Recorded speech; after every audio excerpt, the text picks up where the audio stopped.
Bonjour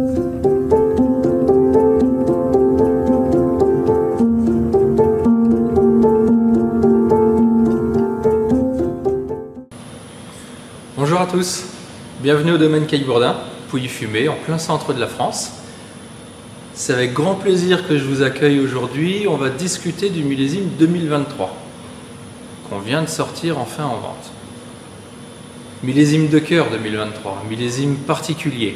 De cœur parce que millésime exigeant, millésime de vigneron. On aime bien ça, les millésimes où il faut avoir fait du travail dans les vignes pour faire les différences. Et millésime de cœur parce que millésime de naissance de mon fils. Donc forcément, pendant 30 ans, si vous allez me demander mon meilleur millésime, ce sera forcément 2023. Mais ça en reste objectivement un très très joli millésime. Le maître mot de ce millésime, c'est l'élégance. En dégustation, c'est l'élégance, la finesse aromatique. Pour revenir un petit peu sur le parcours de ce millésime, cette année-là, tout au long de l'année, compliqué sur le mois d'avril, on a eu quelques nuits de gel. Au final, sans beaucoup de dégâts, sans trop de pertes au mois d'avril du parler gelé. Donc on a pu faire les ébourgeonnages habituels qu'on fait, ébourgeonnages serrés pour bien aérer la récolte, bien préserver la qualité des vignes et viser la concentration, la belle maturité qu'on cherche sur nos vins, sur nos raisins. Malheureusement, un mois plus tard, on a pris un coup de grêle.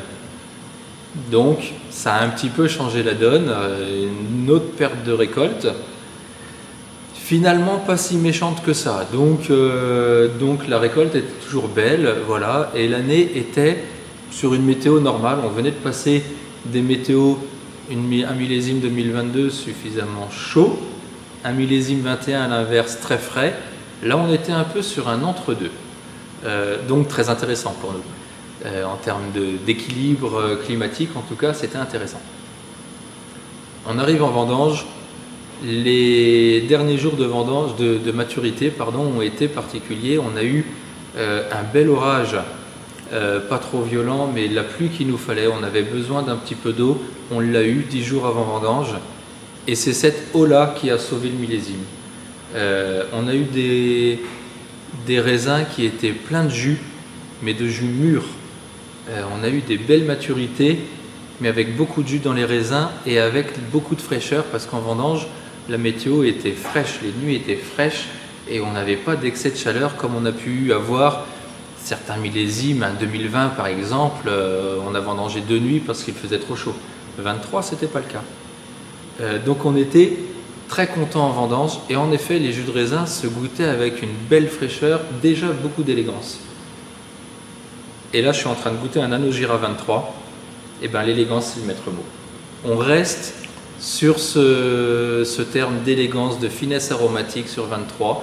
Je dis souvent que 23 peut être un équilibre, presque un assemblage entre 21 et toute sa tension et sa fraîcheur, et 22 toute sa concentration et la minéralité que dégageait 22. 23, c'est l'équilibre.